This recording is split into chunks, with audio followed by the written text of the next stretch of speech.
ఈ కాంగ్రెస్ నేతలు బీఆర్ఎస్ సర్కార్ సెంట్రల్ గవర్నమెంట్ లక్ష్యంగా విమర్శలు గుప్పించారు. ఓఆర్ఆర్ టోల్ టెండర్ పై పీసీసీ చీఫ్ రేవంత్ రెడ్డి సంచలన వ్యాఖ్యలు చేశారు. ఢిల్లీ లిక్కర్ స్కామ్ కంటే ఓఆర్ఆర్ టోల్ స్కామ్ 1000 కోట్లు పెద్దదని ఆరోపించారు. ఢిల్లీ లిక్కర్ స్కామ్ తరహాలో ఓఆర్ఆర్ టోల్ స్కామ్ జరిగిందన్నారు. 1,00,000 కోట్ల ఆస్తిని కేవలం 7,000 కోట్లకు కట్టబెట్టారని విమర్శించారు.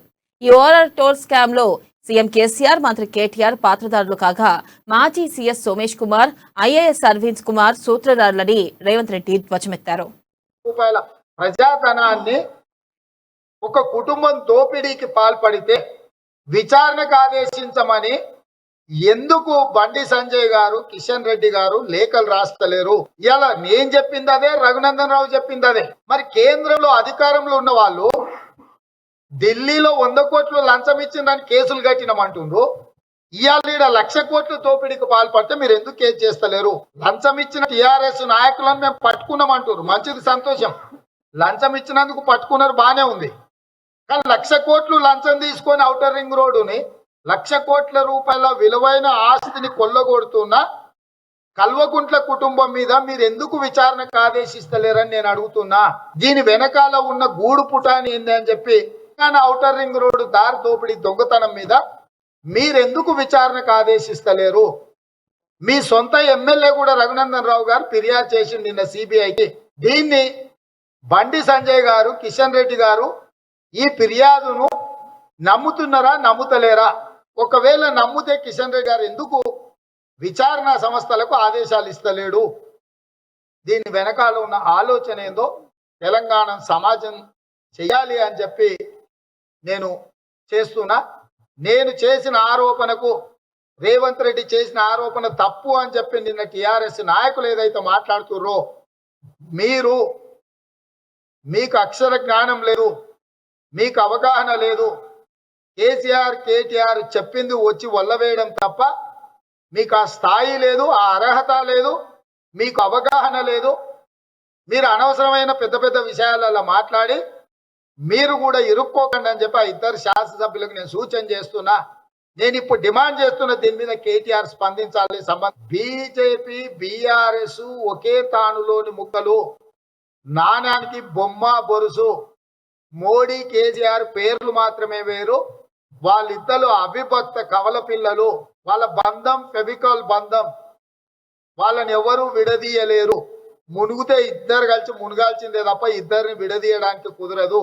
2014, 2018 కలిసి ఎన్నికలలో పోటీ చేసిరు.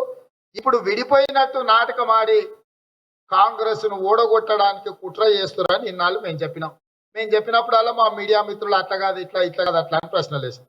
ఇప్పుడు వాళ్ళ జాతీయ ప్రధాన కార్యదర్శి మధ్యప్రదేశ్ ఇన్ఛార్జ్ చెప్పిండు. ఇప్పటికన్నా మీడియాతో సహా తెలంగాణ ప్రజలు కూడా స్పష్టంగా అవగాహన చేసుకోవాలి. రాబోయే ఎన్నికలల్లా బీఆర్ఎస్ ను ఓడించగలిగింది కాంగ్రెస్ పార్టీ మాత్రమే. వాస్తవంగా కేసీఆర్ చేస్తున్న అన్యాయాల మీద, అక్రమాల మీద కాంగ్రెస్ పార్టీ పోరాటం చేస్తుంది. కాబట్టి రేపు జరగబోయే ఎన్నికలల్లా కేసీఆర్ వ్యతిరేక పునరేకీకరణ జరగాలి అని నేను చెప్పిన ఎంఐఎం అధ్యక్షుడు అసదుద్దీన్ ఓవైసీని నేను ప్రశ్నించదలుచుకున్న సూటిగా, నువ్వు నిలబడ్డ దగ్గర నీకు ఓట్లు వేయించుకొని నువ్వు మైనారిటీలకు ప్రాతినిధ్యం వహిస్తున్నా అని చెప్తున్నావు. సరే, దాంట్లో మాకు భిన్నాభిప్రాయాలు ఉన్నా, ఒక నిమిషానికి నువ్వు చెప్పిన వాదన ఒకవేళ మేము ఒప్పుకున్నా, మీ సూచనతోటి మైనారిటీలు టీఆర్ఎస్కు ఓట్లేస్తున్నారు. సీట్లు గెలిచిన టీఆర్ఎస్ వై బీజేపీకి అమ్మేసుకుంటుంది, మోడీకి. మీరు ఎట్లా సమర్థించుకుంటారు మీ నిర్ణయాన్ని అని అసదుద్దీన్ ఓవైసీని నేను అడుగుతున్నా. అసదుద్దీన్ ఓవైసీ గారు, మీరు చేసే ప్రక్రియల వల్ల మోడీ నాయకత్వం మరింత బలవుతుంది. మీరు ఇక్కడ టీఆర్ఎస్ కు ఓట్లేయమని మీరు ప్రత్యక్షంగా చెప్తున్నారు. ఓట్లేయించుకున్న టీఆర్ఎస్ ఢిల్లీకి వెళ్ళి మోడీ దగ్గర తాకట్టు పెడుతుంది. అంటే మోడీని నిలువరించాలి, మోడీని ఓడించాలి, మోడీ విధానాలకు వ్యతిరేకంగా పనిచేయాలనుకున్న క్రిస్టియన్ మైనారిటీ, ముస్లిం మైనారిటీ, దళితుల ఓట్లు కూడగట్టుకొని నువ్వు తీసుకెళ్లి కేసీఆర్ కప్పచెప్తే కేసీఆర్ ఆ మూట తీసుకెళ్లి మోడీకి తాకట్టు పెడుతున్నాడు. ఇప్పటికైనా మీకు అవగాహన కలిగిందా? ఒకవేళ కలగకపోతే ఇక పార్లమెంట్ నూతన భవనం ప్రారంభోత్సవాన్ని కాంగ్రెస్ ఎంపీలం పరిష్కరిస్తున్నామని ఉత్తమ్ కుమార్ రెడ్డి స్పష్టం చేశారు. మోదీ భారత రాజ్యాంగాన్ని అవమానిస్తున్నారని, పార్లమెంట్ నూతన భవన ప్రారంభోత్సవానికి రాష్ట్రపతిని పిలవకపోవడం దారుణమన్నారు. పార్లమెంట్ భవన శంకుస్థాపన సమయంలో దళిత రాష్ట్రపతిని పిలవకపోవడం దళితులను అవమానించట్లేదని ఉత్తమ్ కుమార్ రెడ్డి ఆగ్రహం వ్యక్తం చేశారు. 28వ తారీఖు ఎల్లుండి ప్రధానమంత్రి నరేంద్ర మోదీ గారు భారత పార్లమెంట్ యొక్క నూతన భవనాన్ని ప్రారంభిస్తున్నారు.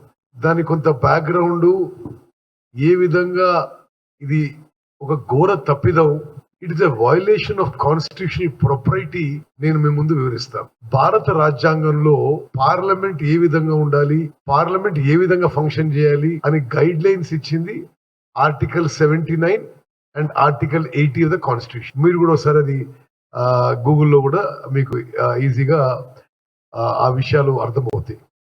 ఆర్టికల్ 79 అసలు పార్లమెంటు అనే పదము గాని, పార్లమెంట్ అనే వ్యవస్థ, వాట్ ఇస్ ఇట్? బీజేపీ వాళ్ళు నిజాంకి వ్యతిరేకం అంటారు, జెండా అక్కడే ఎగరేస్తారు అంటారని పీసీసీ మాజీ చీఫ్ విహెచ్ ఎద్దేవా చేశారు. తెలంగాణ తెచ్చింది ఇచ్చింది కాంగ్రెస్ పార్టీయేనని చెప్పారు. బీఆర్ఎస్ లో మంత్రి ఒకటి చెప్తే ఎమ్మెల్యేలు ఒకటి చేస్తారని విమర్శించారు. ఓల్డ్ సిటీలో కూడా అంబేద్కర్ విగ్రహం పెడతామని విహెచ్ తెలిపారు. తెలంగాణ రాష్ట్రానికి ఇన్ఛార్జ్ అయిన తర్వాత మొట్టమొదటి పిఎస్సి పొలిటికల్ అడ్వైజరీ కమిటీలో ఇవాళ మాట్లాడడం జరిగింది. రేవంత్ రెడ్డి గారు ఉన్నారు, కానీ బట్టి విక్రమార్క ఏదైతే పీపుల్ మార్చ్ లో ఉన్నాడు, మేము అందరం 22 మందిలో 15 మంది అటెండ్ అయినాం. ప్రతి నెల కూడా కలవాలనేది మేము రిక్వెస్ట్ చేశాం. ఇక ఆయన ఏం చేస్తున్నది, ప్రతి నెల ఏ ప్రోగ్రామ్ అయినా పార్టీలో డిస్కస్ చేయాలి. ముఖ్యంగా ఇవాళ ఇప్పుడే మన మధు యాష్కి కానీ, ఉత్తమ్ కుమార్ రెడ్డి కానీ, అదేవిధంగా శ్రీధర్ కానీ, సంపత్ కానీ, వాళ్ళు ఒకటే మా ఉద్దేశం ఏంటంటే తెలంగాణలో ఇచ్చింది తెచ్చింది మేము, కానీ అబద్ధాలు చెప్పి వచ్చిన. ఇక తెలంగాణను దోచుకుని దాచుకున్న కేసీఆర్ కుటుంబాన్ని ప్రజలు విస్మరిస్తున్నారన్నారు మధు యాష్కి గౌడ్. నాడు ఆంధ్రోలని తిట్టిన కేసీఆర్ నేడు తెలంగాణ సంపదను వాళ్ళకే దోచిపెడుతున్నారని విమర్శించారు. ఎందరో ప్రాణత్యాగాలు చేసినా తెచ్చుకున్న తెలంగాణలో కేసీఆర్ కుటుంబం దొరల పాలన సాగిస్తుందని, దానికి రాబోయే రోజుల్లో ప్రజలే చరమగీతం పాడతారని ధ్వజమెత్తారు. ఇక జూన్ 2 నుంచి 20 రోజుల పాటు రాష్ట్ర ప్రభుత్వ వైఫల్యాలపై ప్రత్యేక కార్యక్రమాలు చేపడుతున్నామని మధు యాష్కి తెలిపారు. ముఖ్యంగా తెలంగాణ బిడ్డల ప్రాణ త్యాగాలు గుర్తించి ప్రజా ఉద్యమాలను గౌరవిస్తూ రాజకీయాలలో విశ్వాసం ఉండాలి, విశ్వసనీయత ఉండాలి, ప్రజలకు ఇచ్చిన వాగ్దానం నిలబెట్టుకుంటూ తెలంగాణ ప్రజల ఆకాంక్ష నెరవేరుస్తూ తెలంగాణ రాష్ట్ర ఏర్పాటు చేసిన సోనియా గాంధీ గారికి ప్రత్యేక కృతజ్ఞతలు తెలుపుతూ జూన్ 2 నుంచి 9 సంవత్సరాల పాలనలో కేసీఆర్ ఫెయిల్డ్ తెలంగాణని మోసం చేసిన కల్వకుంట్ల కుటుంబం, తెలంగాణని దోచుకుంటూ దాచుకుంటూ 10 సంవత్సరాల పాలనలో 100 సంవత్సరాలు సరిపడేంత ఆస్తులు కొల్లగొట్టిన కల్వకుంట్ల కుటుంబం ఆఖరికి తెలంగాణ పేరును కూడా పార్టీ నుంచి మార్చేసి బీఆర్ఎస్ గా మార్చుకొని ఇవాళ తెలంగాణను దోచుకుంటున్నప్పుడు రాష్ట్ర ప్రభుత్వం గత 9 సంవత్సరాలు.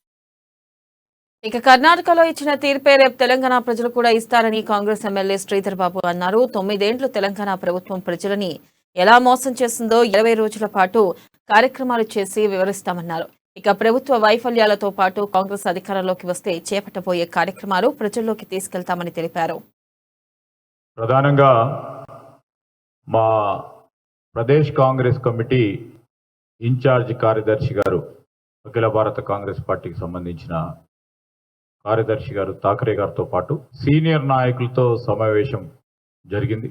మొదటగా తెలంగాణ ప్రదేశ్ కాంగ్రెస్ కమిటీ తరఫున మరి పీపుల్స్ మార్చ్లో భాగంగా మా సిఎల్పి నాయకులు బట్టి గారు చేస్తూ ఉన్న పాదయాత్రకు నిన్న ఆ బహిరంగ సభకు చేసిన హిమాచల్ ప్రదేశ్ ముఖ్యమంత్రి గారు సుఖేందర్ సింగ్ సుక్కు గారికి కృతజ్ఞతలు తెలియజేయడం జరిగింది.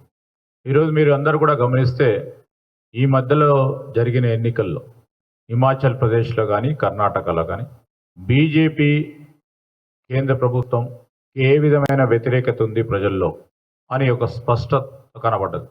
ఈరోజు ఇక్కడ కూడా ఎన్ని మాటలు